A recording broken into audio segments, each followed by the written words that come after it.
que es sobre patrimonio costero y oceánico, se inicia con la ponencia de don Ernesto Gómez, académico de la Universidad de Valparaíso, director del Centro Interdisciplinario de Estudios Oceánicos de esta Facultad de Arquitectura de la Universidad de Valparaíso, el CIDEO.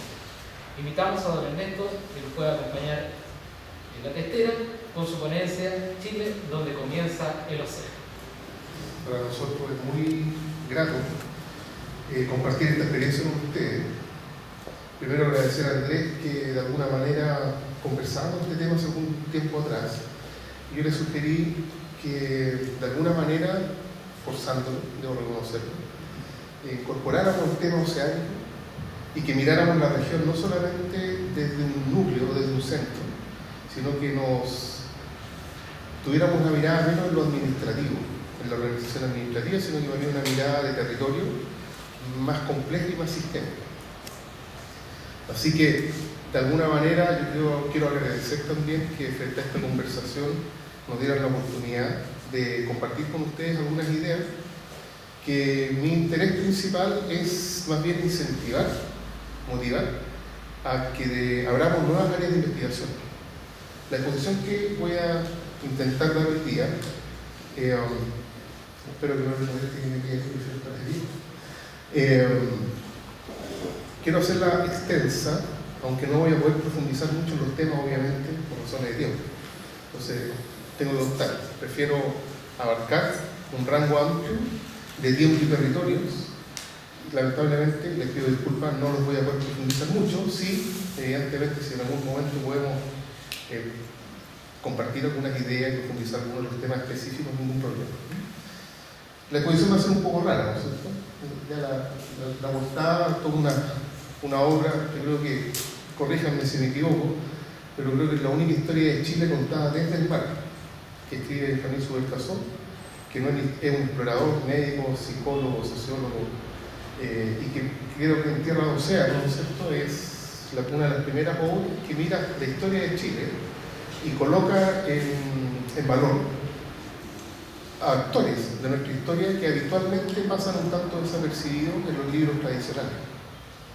De hecho, parte de la historia de Chile es precolombina, con los navegantes y canoeros costeros, cosa que también reciben los últimos libros de historia, no empieza como que están en los colegios, que son accesibles a las personas, empiezan a aparecer. Entonces tomo esta frase y creo que es interesante, ¿no es cierto?, pensar en un país oceánico, y por eso nosotros hemos tratado de ir acuñando el concepto de que Chile es un país oceánico, y que debemos mirar y tratar de entender nuestro patrimonio oceánico. Curiosamente, vamos a hablar de océano, pero partimos con unas gallinas, que son bien curiosas. Afortunadamente, desafortunadamente no se alcanza a ver muy bien, pero las dos gallinas que están acá no son iguales. Una, aparte del color, ¿no es cierto?, sus características, su morfología es diferente.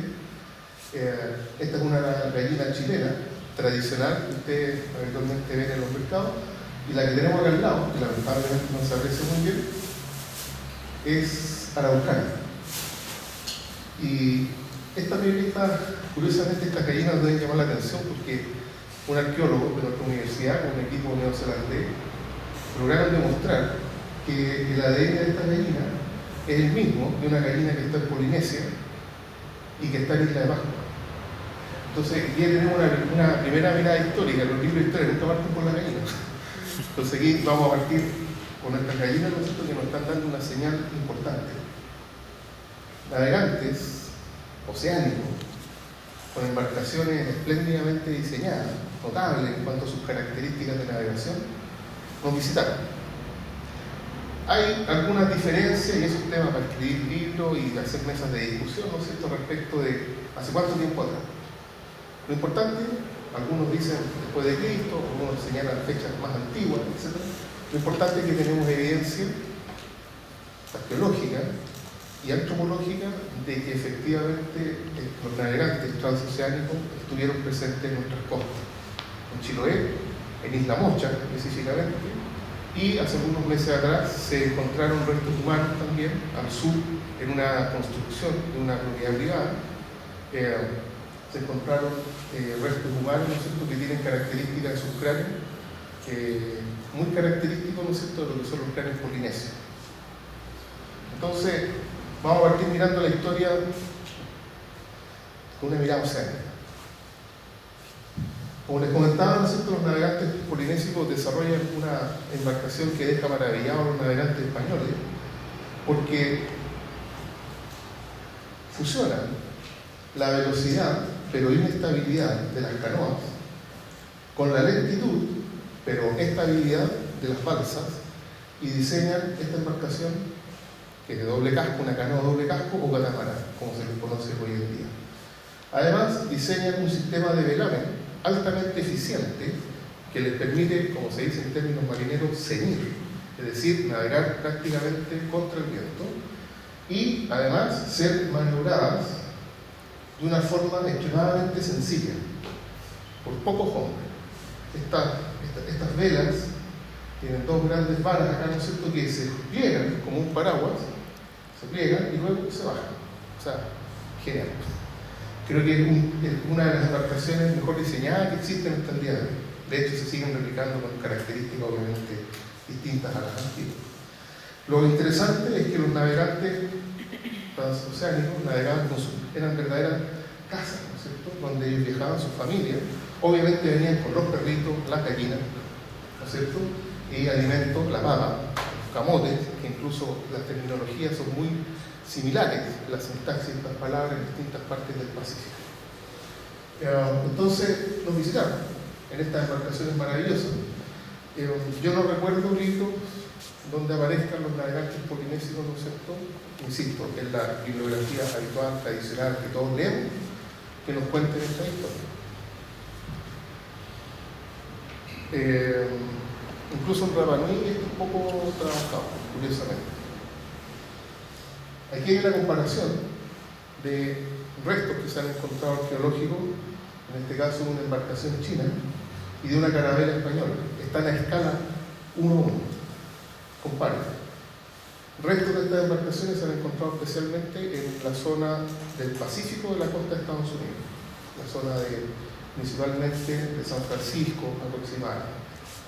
Entonces hay toda una historia de navegaciones poco explorada, poco conocida, poco difundida, y que tiene una tremenda incidencia en la construcción de nuestra identidad. Y la teoría de Paul Rivet, ¿no es cierto?, explicaba a través, ¿no es cierto?, de los distintos expediciones, podríamos decir, humanas en distintas épocas que fueron poblando América, y los distintos tipos de embarcaciones, sus características de navegación costera principalmente, a diferencia de los catamaranes, que eran embarcaciones capaces de transitar a través del Pacífico. Todo eso implicaba obviamente tecnología, capacidad de construcción, capacidad de navegación, conocimiento de mareas, etc., tremendamente avanzado para la época. Superior en algún grado, diría yo, curiosamente, al de los navegantes españoles, con los cuales, entre los polinesios y los españoles, hay una tremenda y gran diferencia. Los españoles navegaban porque les interesaba llegar a un punto. Es como cuando uno toma el bus a Santiago, quiere llegar rápido a Santiago. Lo que pasa entre medio no nos interesa. No vamos, bueno, a veces sí, no vamos a mirar el paisaje. Los polinesios navegaban, podríamos decir, por un lado, para escapar de las canibalizaciones que estaban ocurriendo en sus tierras, de los maremotos y los terremotos, pero navegaban con un sentido de vida. Eran exploradores natos. Aquí una pequeña, podríamos decir, línea de tiempo de las embarcaciones chilenas, que parten, ¿no es cierto?, con las tradicionales, que tampoco hay mucho acuerdo respecto a su fecha, su datación original, pero podríamos suponer que debieran dar cerca de los 10.000 años antes de Cristo, por lo menos, las embarcaciones monóxidas, las que son de una sola tallada en los troncos de árboles. La Dalca, una de las embarcaciones con un desarrollo tecnológico espectacular para la fecha en que está desarrollada, un gran aporte de nuestros navegantes del sur al mundo, una embarcación que se construye con cortezas de árboles y además cocida, lo cual permitía armar y desarmar para pasar de un lugar a otro. Unas miniaturas que se han encontrado en el norte de Chile, en tumbas, de unas posibles, podríamos decir con términos de hoy día, tablas de surf. Son troncos anudados que le permitían a los pescadores costeros del norte de Chile, no sabemos claramente si jugar o a llevarlos en la pesca, embarcaciones en Totora, similares a las de Titicaca, también producidas en el norte de Chile. Embarcaciones, todo esto es tecnología chilena, podríamos decir, como tecnología desarrollada en el territorio chileno. La tradicional embarcación, ¿no es cierto?, del sur de Chile, Chiloé, de la isla Huayteca, de la zona de la Huayteca, y los tremendos y maravillosos faluchos maurinos, ¿no es cierto?, que lamentablemente el año pasado falleció el último carpintero de Rivera, que llevaba el conocimiento en el Maule de la construcción de estas embarcaciones. Afortunadamente, esta se ha hecho un trabajo arduo de investigación y de mantención y de reconstrucción de estas embarcaciones. La de la Huayteca se perdió, lamentablemente una goleta maravillosa, especialmente concebida para adaptarse a su territorio. Viajando en el tiempo, un buque que para nosotros tiene un especial significado, un buque fabricado en los astilleros, fíjense el nombre, de Marga. El Explorador, un buque encomendado por el rector de la Universidad de Chile en el año 1960, el primer buque de exploración oceanográfico universitario, encargado por el rector Juan Gómez Millas. ¿Qué rectores que había en esa época? Por lo tanto, aquí está una foto del Explorador en la rada de Valparaíso. Un proyecto notable también desde el punto de vista turístico, una embarcación maravillosa, ¿no es cierto?, diseñada en Valdivia y construida en Valdivia, que hoy día está reconocida a nivel mundial como uno de los yates de lujo para exploración turística de mejor nivel, fabricado en Chile, con capitales chilenos y con gestores turísticos chilenos. Este buque, el Atmósfera, funciona en los canales patagónicos del sur con una experiencia multidimensional, podríamos decir, en tierra, agua y aire. Y otro gran logro para Chile, el buque de exploración oceanográfico Cabo de Hornos, que tiene su base acá en Valparaíso, seguramente ustedes lo han visto en más de una oportunidad, que nos permite tener tecnología, la más avanzada tecnología para el análisis de las columnas de agua, los sustratos submarinos, la pesca, las pesquerías, etc. Son sistemas de control y manejo para los sondajes de una precisión increíble, digamos. Podríamos decir, me atrevería a decir, uno de los 3 o 4 buques de exploración oceanográfica más avanzada del mundo. Y acá abajo, a nivel de anécdota, no está a escala obviamente, un par de submarinos que tienen una historia bien interesante acá en Valparaíso. Uno de ellos, estas son reproducciones 3D de un modelista de Santiago, muy conocido, el FLAC, el submarino que a partir del bombardeo de Valparaíso empezaron a haber mucha creatividad en cuanto a buscar sistemas de defensa para Valparaíso. Y Karl Flak, un ingeniero alemán, desarrolla este submarino, se sumerge en la rada de Valparaíso con mucho éxito, hacen varias pruebas, incluso con tanto éxito que invita a su hijo y lamentablemente desaparece, dicen algunos, cerca de la punta del Molo de Abrigo, y nunca más se encontró. Han habido varios proyectos de expediciones para encontrarlo, desapareció. Y otra cosa rara es Hayerman, que también hay poca historia y es poco claro todavía la historia de Hayerman, también de un ingeniero que lo construye en Santiago, lo trae a pruebas a Valparaíso en unas fechas cercanas al del FLAC, pero lamentablemente al colocarlo en el agua se hunde inmediatamente, así que afortunadamente no hubo desgracia personal. Dicen que habría sido bajado cerca hacia el sector de Muelle Barón, donde antiguamente estaba el cuartel del Monte Salvadoreño de Valparaíso. Una imagen bastante dramática, ¿no es cierto?, pero muy elocuente y muy bien representada, diría yo. Estamos a punto de cumplir en algunos días más los 101 años, ¿cierto?, de una cosa extraña, ¿cierto?, un combate naval en la Primera Guerra Mundial, 1914, en que la escuadra alemana le da un golpe certero y después de prácticamente 200 años, la Royal Navy sufre su primera derrota en el mar. Y curiosamente esto ocurre en aguas territoriales chilenas. Esto no ocurre en aguas internacionales, por así decirlo. Esto ocurre frente a Coronel, el 1 de noviembre, y prácticamente marca el gran inicio de la Primera Guerra Mundial en el Pacífico. 2 grandes buques de la Royal Navy son destruidos, aproximadamente 1.500 hombres se van al fondo de las costas de Coronel.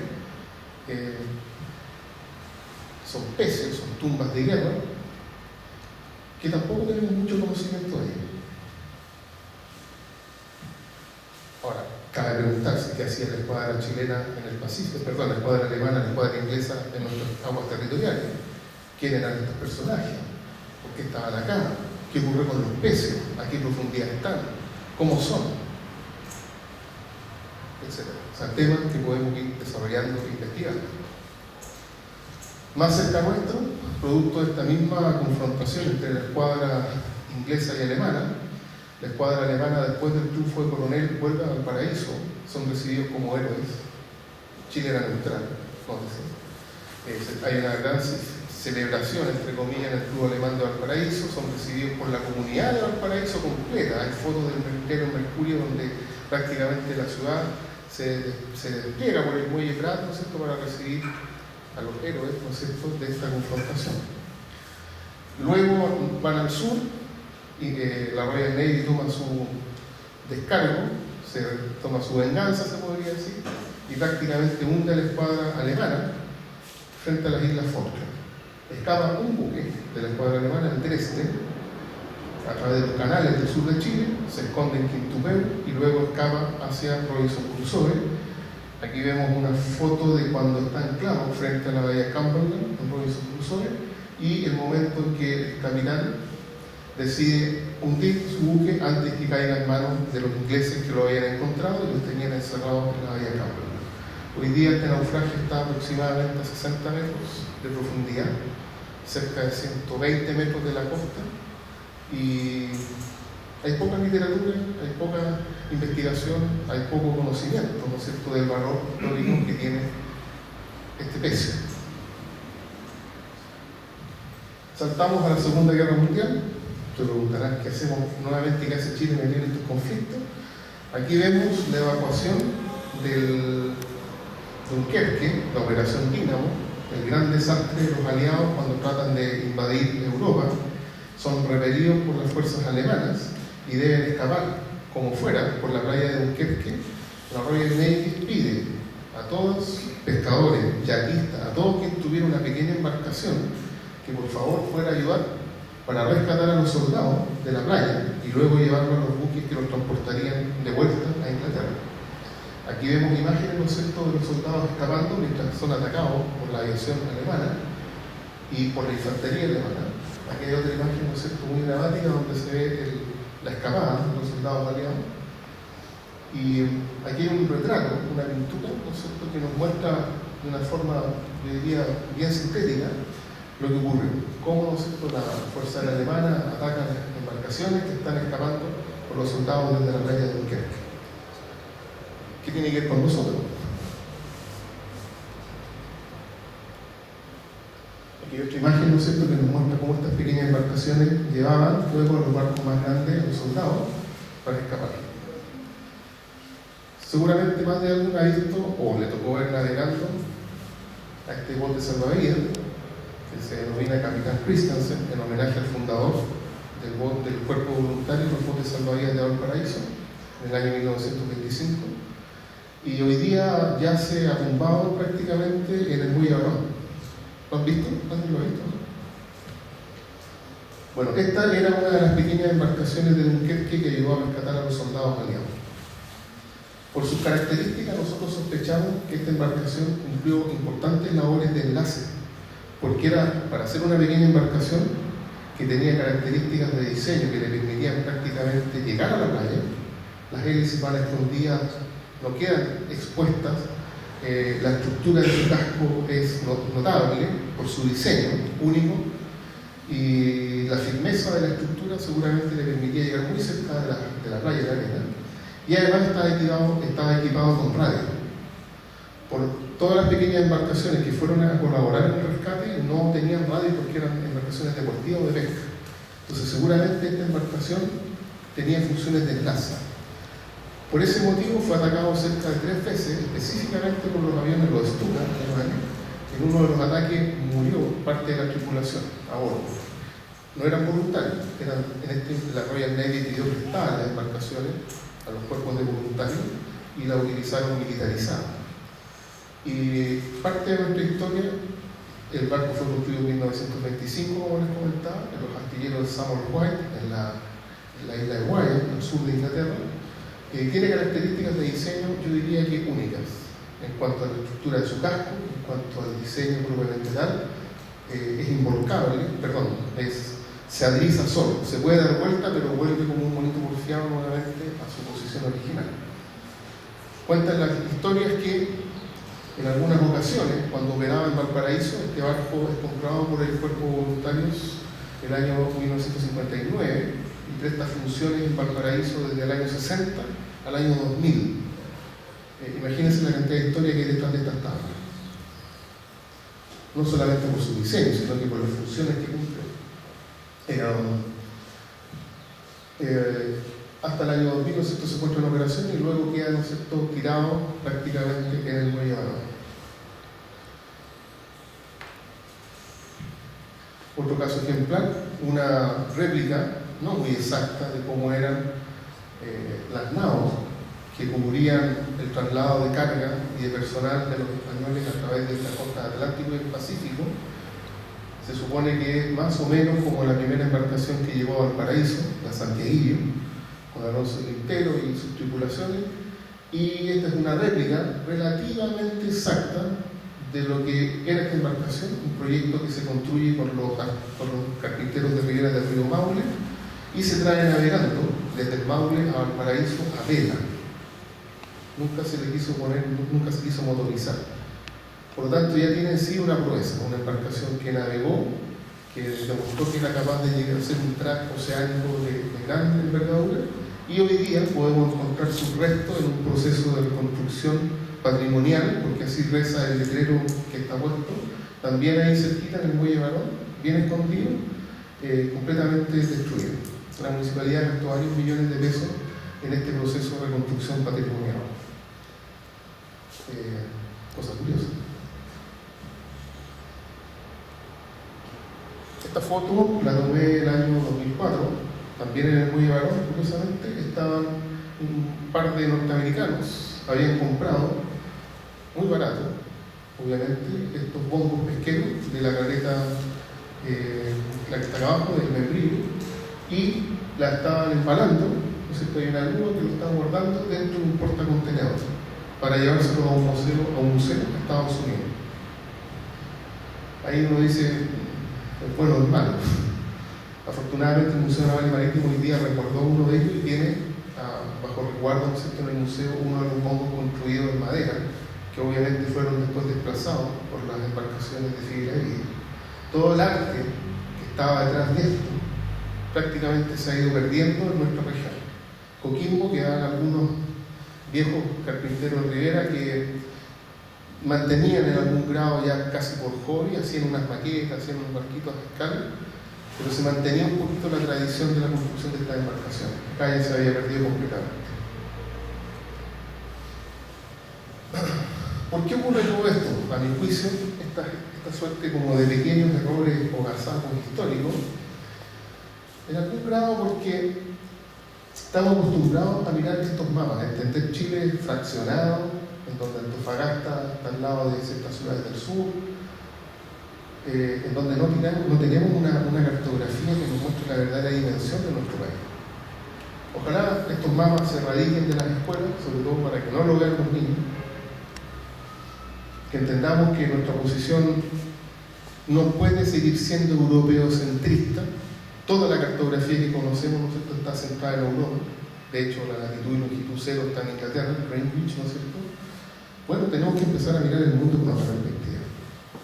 Sobre todo cuando sabemos que el Asia-Pacífico es el futuro en el desarrollo económico, en el desarrollo social de nuestro planeta.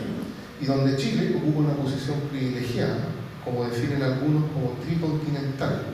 La posición territorial, los territorios oceánicos insulares y la reclamación antártica. Entonces, yo creo que es interesante cambiar los modelos, los mapas, porque eso también nos cambia el modelo mental. Y necesitamos hacer eso. O sea, entender que somos un país oceánico. Si comparamos la superficie que tenemos de tierra, que es nada, comparado con la superficie que tenemos oceánica. Somos más grandes que Brasil prácticamente. Es decir, esa debería ser nuestra cartografía. Entender que acá está el futuro. No lo digo yo, me han dicho montones de autores que no lo han pescado mucho. Entonces, tenemos que reconocer esto, tenemos que vivirlo, tenemos que acercarlo, tenemos que entenderlo, para que no nos pasen los desastres que nos han pasado por los últimos temporales o maremotos, situaciones, yo diría, al punto de ser estúpidamente aberrantes, como que muera una persona porque va a buscar sus bitácoras a un yate en la carretilla, que era muy valiosa. Mucha gente decía fue a buscar el yate, no. La persona que muere es porque iba a buscar sus bitácoras, no le interesaba el tema. ¿Y muere por qué? Porque alguien lo saca en un bote de goma sin salvavidas. En la premura de ir a buscar las cosas, el tipo no se pone salvavidas y el patrón del velero, del bote que lo llevaba, iba sin salvavidas. O sea, es una locura. Que no jamás debe ocurrir. Tomando la taxonomía UNESCO, que normalmente define los bienes patrimoniales como naturales y culturales, y luego los va desagregando, ¿no es cierto? Ustedes, la mayoría debe conocer esta taxonomía. Bueno, todo esto tenemos para investigarlo. Porque normalmente lo que sabemos de patrimonio está muy cercano a la arquitectura, porque evidentemente los primeros profesionales que se empiezan a preocupar del patrimonio, sobre todo en Valparaíso, son arquitectos. Pero nos estamos olvidando de todo el resto, ¿no es cierto?, del patrimonio, que es función y labores de otros profesionales. Entonces, yo creo que hemos tenido una mirada muy sesgada del patrimonio, que es necesario incorporar nuevas áreas de investigación, nuevos profesionales que vayan ampliando el rango de la mirada que tenemos. Yo agrego acá, cambio un poco el modelo de la UNESCO y le incorporo el concepto de patrimonio, no solo de bienes patrimoniales, para incorporar el patrimonio viviente, porque no puede estar fuera. UNESCO muchas veces refleja que el patrimonio viviente está a través de sus obras, que están en esta sección. Eso es todo lo que tiene que ver con la literatura, la ciencia, etc., las manifestaciones. Yo creo que es interesante rescatar el carácter, la personalidad, los logros, los fracasos y el legado que ha dejado cada persona significativa para nuestra comunidad. Eso no está en la taxonomía UNESCO, yo creo que hay que agregarlo. Finalmente son las personas las que permiten que todo esto ocurra. Entonces, otra área de investigación, cómo recuperamos, cómo investigamos, cómo ponemos en valor el patrimonio viviente. Y no esperemos que la gente valiosa muera para conmemorar después su funeral. Pongámosla en valor ahora, ayudémosla ahora, rescatemos ahora todas las historias que son parte de nuestra identidad y que forman parte de nuestro acervo, finalmente, de cómo entendemos el mundo. Por lo tanto, urgente, ¿de qué debemos preocuparnos rápidamente? ¿No es cierto? No solo de lo físico, ¿no es cierto?, de los usos y las costumbres, sino que también de la gente y su historia. Finalmente, yo creo que esto sigue siendo lo más relevante. Esto está lleno de significado, podemos hacer estudios semiológicos, de los moai, de la forma de construcción, de las técnicas de construcción de uso de las maderas, etc. Pero todo eso es un ingenio que nace de una persona. Esta exposición yo he tratado de estructurarla como patrimonio oceánico, ¿no es cierto?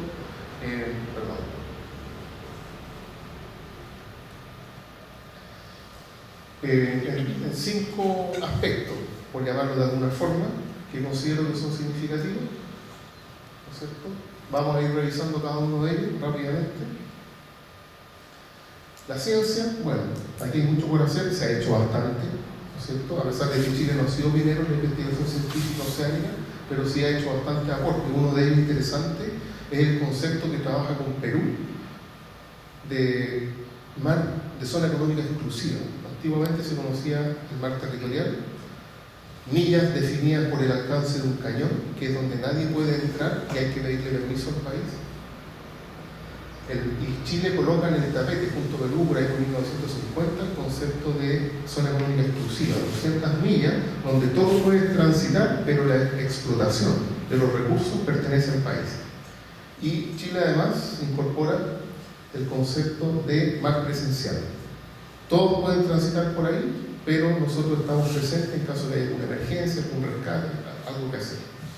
Entonces, poco a poco, ahora Chile está con equipamiento muy adecuado para ir conociendo, ¿no es cierto?, los elementos que configuran nuestro patrimonio natural. Uno tremendamente abandonado, el paleontológico. Ojalá haya un paleontólogo por ahí cerca, porque la quinta región es particularmente rica en patrimonio paleontológico. Incluso hay zonas que se han descubierto que no se han querido publicar justamente para evitar la depredación, dado los ejemplos que hemos apreciado en la zona norte, zonas como Fosforita, cerca de Inglesa, donde el patrimonio paleontológico ha sido indiscriminadamente arrasado. La quinta región es privilegiada, hay una zona en Ventana, ustedes saben, ¿no es cierto?, como el cementerio de Ballena, Quintero, una zona que se han hecho descubrimientos incluso de animales que aún no están clasificados, animales marinos que no están clasificados. Entonces aquí hay mucho, aquí todo un mundo en donde nuestra región, especialmente y particularmente, es muy rica. La biosfera, una zona maravillosa, el archipiélago Juan Fernández. Algunos presidentes incluso hablan de la isla de Juan Fernández, que no existe. Está en riesgo porque se han plantado demasiados árboles, eucaliptus y pinos. Ustedes saben que los efectos que esos árboles provocan en la tierra es fatal, acidifican la tierra, no permiten que nada crezca alrededor. Lo utilizaban para evitar los derrumbes de los taludes de los cerros, pero hoy día las raíces, además estos arbolitos van uniendo las raíces, están desertificando el otro lado de la isla, que es donde está todo el patrimonio natural más valioso. Ahí tenemos una crisis biológica espectacular. Los exploradores, este personaje se llama Inoa Thompson, hizo un estudio muy acabado en Nueva Zelanda para recuperar las técnicas de navegación astronómica de los antiguos navegantes polinesios. Construyó 3 réplicas de embarcaciones que probablemente eran las que utilizaban para hacer las navegaciones transpacíficas, y hoy día tiene una, entre comillas, universidad a bordo, donde estudiantes de distintas partes del mundo navegan y aprenden las técnicas de navegación estelar entre Hawái, Nueva Zelanda, Isla de Pascua y la costa de Japón. Permanentemente están viajando. Pasaron por Chile el año pasado, por Isla de Pascua específicamente. Un proyecto interesante para aprender de él. Nuestras lindas caletas de pescadores, esta es la caleta que está entre Coquimbo y La Serena, muy bien diseñada en Santiago, que obviamente no soportó los embates de la naturaleza del último maremoto, quedó completamente destruida. Este para mí es un muy buen ejemplo de todo lo que no se debe hacer en una caleta de pescadores, tanto por su diseño exterior como interior, absolutamente carente de funcionalidades para mover los motores de los pescadores, la distancia que están del mar, no tenía rampa, los pobres tipos tenían que subir por los motores para lavarlos al hombro, escalas, todo muy bien diseñado en Santiago. Entonces aquí tenemos fallas porque en verdad no sabemos ocupar nuestro borde costero y por eso ocurren las cosas que lamentablemente ocurren. No es que no se pueda convivir con el mar, no sabemos convivir con el mar, porque aparte de ir a la playa, mojarnos las patitas, no hacemos nada más en el mar. Las caletas evidentemente son un polo de atracción turística, patrimonial, recogen parte de nuestra identidad. Este es el caso de Quintay, ¿no es cierto?, en donde se va configurando una especie de arquitectura muy singular que va siguiendo ciertas líneas y características de los pescadores y va constituyendo un espacio que es muy apreciado y muy valorado tanto por turistas nacionales como extranjeros. Entonces las caletas no solamente tienen la opción de la pesca probablemente tal, artesanal, sino que también tienen posibilidades de ampliar sus rubros y manejarlos adecuadamente. Vamos a tener una muy buena experiencia, ¿no es cierto?, para los invitados extranjeros. Esta imagen recoge un mito araucano, ahí está el nombre, que es la historia de unas ballenas que llevaban el alma de los guerreros hacia el cielo, que está representado por Isla Mocha. Entonces estas ballenas, aquí está la escultura que representa, ¿no es cierto?, estas ballenas en la costa de Pirúa, unas gráficas de Isla Mocha, y un arqueólogo que fue el que les comentaba yo anteriormente en nuestra universidad, José Miguel Ramírez, que trabajó en el descubrimiento del ADN para demostrar que las gallinas polinesias habían pasado por estos lugares. Y esta imagen coincide con la que está acá al lado, ¿no es cierto?, de Moby Dick. Porque todo esto lo recoge un escritor norteamericano, Reynolds, y lo traduce en un cuento, que después otro norteamericano gana millones, narrando, recontando este cuento, y le pone, ¿no es cierto?, Moby Dick, una ballena, ¿no es cierto?, que es tremendamente peligrosa, muy violenta, una ballena blanca, que agrede y ataca, ¿no es cierto?, a los navegantes. Ese cuento está inspirado en el de Reynolds, y el de Reynolds está inspirado en Mocha Dick, que era esta ballena mágica que llevaba a los guerreros hacia el cielo. Entonces, es curioso, ¿no es cierto?, cómo los extranjeros son capaces de reconocer valores cósmicos, por así decirlo, y nosotros, que los tenemos al lado, no tenemos idea. Afortunadamente, la editorial Pehuen hizo una reedición del libro de Reynolds. Está disponible, hace poco, se editó el año pasado, antepasado, hace poco tiempo atrás. Incluso recoge las silografías que ilustraban el libro original. Y curiosamente, en nuestros colegios jamás nos han hablado de muchas dichas. Todos los mitos y leyendas de Juan Fernández, el archipiélago Juan Fernández, no voy a tener en esto. Otra cosa importante, el océano ha sido fuente de inspiración permanente para los artistas. Y aquí tenemos grandes ejemplos, en el caso de Lucas, ¿no? De José Barcelos, arquitecto de la Universidad Católica, ¿no? Que desarrolla el monumento más extremo, yo creo, del planeta, de hecho en Magallanes. Un detalle. En esta imagen de Lucas, que yo imagino muchos habrán visto en algún del porteño, aparece el primer barco mercante que tiene Chile. Aquí está la recepción de él, y unas balsas de Pueblo Lobo que eran originalmente construidas por los indios changos. ¿Qué parece? Pintores importantísimos, ¿no es cierto?, que han ido generando una línea artística notable, recuperando la identidad local. Escultor, sin duda, un tipo extraordinario, ¿no es cierto?, que se ha inspirado en su cultura en fierro principalmente, y las tiene hoy día puestas en distintos países más importantes, las zonas urbanas más importantes del mundo. Y quiero también decir que hay algunos proyectos que se han ido desarrollando y que van aportando a esta recuperación de nuestra identidad oceánica, como la reconstrucción de la goleta Ancud, que se hizo hace algún tiempo atrás también, que está terminada. Aquí está parte del proyecto donde se estaba iniciando. Son maquetas de escala 1:1 estáticas, lamentablemente no la verán, pero es una forma de acercarse ya al patrimonio. La reconstrucción de la nao Victoria, del verdadero descubridor de Chile, Fernando de Magallanes. Normalmente, cuando uno le pregunta a los niños quién descubrió Chile, da cualquier respuesta, menos Fernando de Magallanes, que fue el primero concepto español que cruza por Magallanes. Ahí está el proceso de construcción, la réplica de la embarcación de Fernando de Magallanes. Está terminado, con mucho éxito, hoy día funcionando en Punta Arenas. El mismo autor, haciendo una réplica del barco que rescató a Shackleton cuando quedaron atrapados los hielos antárticos, famosa historia después que se cuenta con el piloto Vargas. También hicieron la reconstrucción de esta embarcación. Proyecto un museo en Talcahuano, un museo gran acuario, lamentablemente está detenido, no se ha avanzado. Una réplica de esta embarcación en Talcahuano. Otro proyecto interesante de arqueología es la búsqueda del Oriflama, uno de los pocos galeones que pasaron por Chile. Acuérdense que los galeones dejaban todo el cargamento en el Caribe y luego se redistribuían las naos. Por eso acá no tenemos mucha arqueología submarina para buscar tesoros. Hay 2 o 3 galeones importantes, un par en Juan Fernández, uno en Magallanes y otro en la desembocadura del río Mataquito, dicen algunos, que sería el Oriflama, que tiene una cantidad impresionante de mito y leyenda, porque se supone que lo abandonó la tripulación, se fue navegando solo, lo vieron acá en Valparaíso, los 2 días están en el Maule, en fin, hay una mitología muy entretenida en esto. Ahí se ve una imagen de cuando se hunde este gran galeón, viene la escuadra española e incluso traen uno de los primeros equipos para sumergirse, para buscar el barco y principalmente, obviamente, rescatar el tesoro. Hasta el día de hoy hay empresas gastando mucho dinero buscando el galeón. Este es el verdadero, aquí debe venir la verdadera canción del galeón español.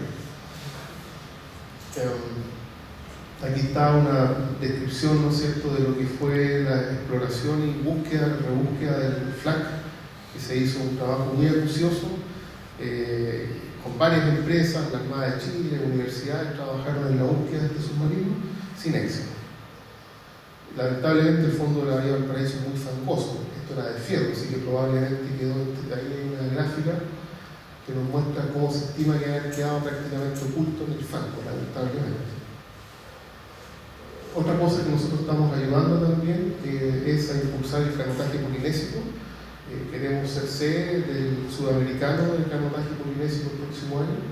Hay una fuerte corriente entre Rapa Nui y los pueblos que están en la zona del Pacífico.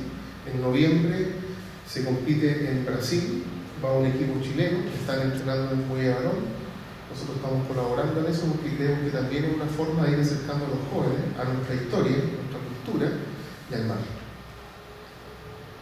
Otro hecho interesante que se vuelve a repetir en 2 años más, el encuentro de los grandes veleros del mundo, que se dan cita en Valparaíso. Pero coloco esta anécdota por algo curioso. Una familia alemana se instala en el siglo XVIII a fabricarle velas a los veleros que llegaban a Valparaíso. Esa familia alemana permanece en Valparaíso, se dedican luego de que los veleros ya no llegan a Valparaíso, se cambia el sistema de motorización, obviamente. Esa familia cambia de rumbo y se pone a fabricar equipos de cambio. Algunos deben recordar a Pineke, que estaba frente a lo que hoy día es La Guay, donde está la cervecería del puerto. Esa familia, cuando llegan las importaciones chinas, se dedica a fabricar equipos militares porque ya los equipamientos de camping no servían, eran mucho más baratos los chinos. Fabrican equipos militares, nuevamente los chinos llegan a Chile, venden equipos más baratos y tienen que nuevamente reconvertirse y curiosamente se reconvierten a algo ancestral en su familia. Empiezan a fabricar las velas del buque Escuela Esmeralda. Les va tan bien que empiezan a fabricar las velas de prácticamente todos los grandes veleros del mundo. Hoy día, todos esos veleros que vemos ahí tienen velas made in Viña del Mar. La fábrica hoy día está en Chorrillos. Nadie sabe. Entonces, eso es parte de nuestro acervo cultural, histórico que desconocemos. Claro, la mayoría de las personas vieron veleros, qué bonito, pero no sabían que todos esos veleros, sus velas, eran fabricadas acá en Viña del Mar. Cosa curiosa. Un proyecto de exploración oceánica también en el norte de Chile. Lo que les comentaba anteriormente, este proyecto maravilloso, turístico, de muy alto estándar, un barco fabricado en Valdivia. Parte de la historia que les comentaba el de Salvavidas, la recuperación del submarino Simpson en Valdivia, algunas publicaciones que hemos desarrollado nosotros, Palos de Mar, Crónicas de Valparaíso, de Pascua, y un libro bastante significativo que es Fragmentos de Mar, que cuenta la historia de todos aquellos naufragios que quedaron debajo del casco histórico de Valparaíso. El re entretenido, ¿no es cierto? Y nadie sabe, cuando camina por las calles de Valparaíso, que hay naufragios. Tampoco lo hemos puesto en valor, no hemos hecho nada. Aquí por lo menos intentamos a través de un libro identificar los lugares, colocar los nombres de los buques que estaban ahí, etc. Un pequeño aporte para la historia. Otra de nuestras grandes locuras, el Museo in situ de Valparaíso, deben conocerlo, donde está el resto de la primera Esmeralda que capturó los Copland, que después se usó como pontón en el puerto, en el muelle de Valparaíso. Estos son restos del muelle y el pontón Esmeralda ya, que hoy día permanece cerrado. Ya lleva casi 10 años prácticamente que no se puede acceder al museo in situ, porque un bus de turismo rompió el brazo hidráulico que bajaba el portalón.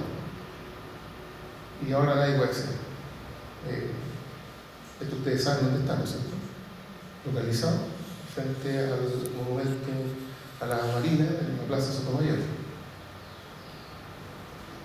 En 1922, en Isla Juan Fernández, la Robinson Crusoe, desaparecen 2 pescadores,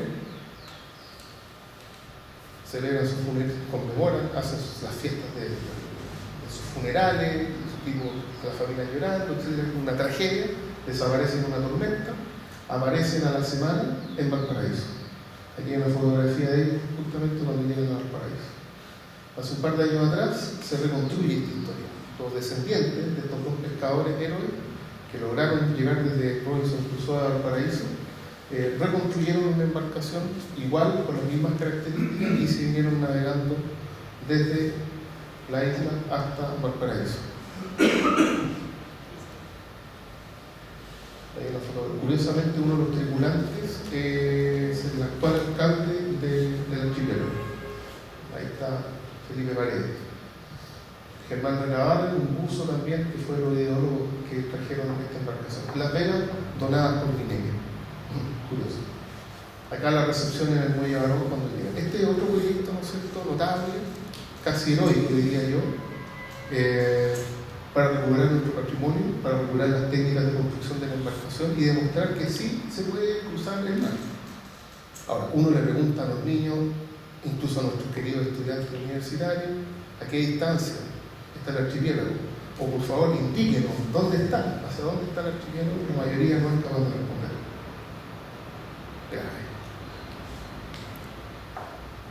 Aquí proyectos de reconstrucción de una canoa nóxila Rapa Nui con flotador al lado, ¿no es cierto? Se construyó, se talló en madera, se probó y navegó.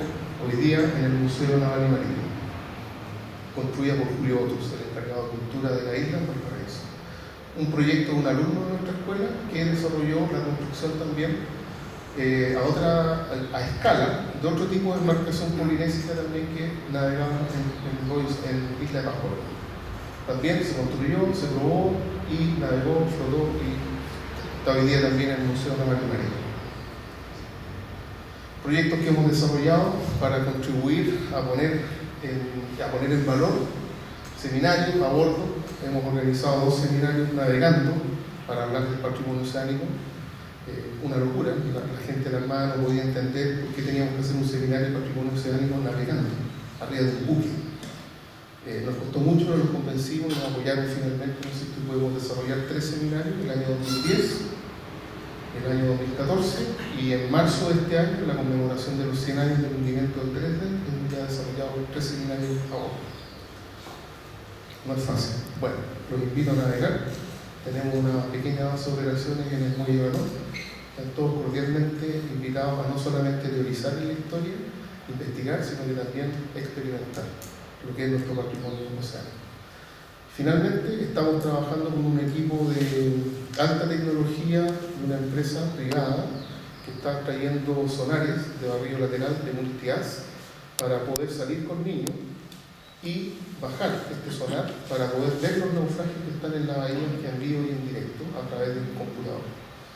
También los vamos a invitar, evidentemente, estamos haciendo las pruebas iniciales para ver el tipo de embarcación, que es más cómoda, que es más segura, y luego, obviamente, invitarlos a que conozcan parte de los 500 naufragios que tenemos acá en la bahía. Parte de ellos van a ser arrasados por el TECVAL, si es que se construye. Otro detalle curioso, ¿no? De esos 500 naufragios, la mayoría, curiosamente, están en el mismo lugar donde se va a construir el TECVAL. Eso quiere decir, obviamente, que el lugar donde golpean más fuerte las olas, donde los temporales dejan caer toda su energía, es justamente donde van a construir el famoso terminal, paradójicamente llamado Cerro de Valparaíso. Entonces, no sé en qué ciudad vivimos. Bien, espero haber contribuido en algo en esta mirada muy extensa. Realmente no haber podido profundizar como me hubiera gustado, pero comprenderán que por razones de tiempo, y hay muchos temas más, obviamente, pero sí incentivando a que tenemos un gran territorio por descubrir. Muchas gracias.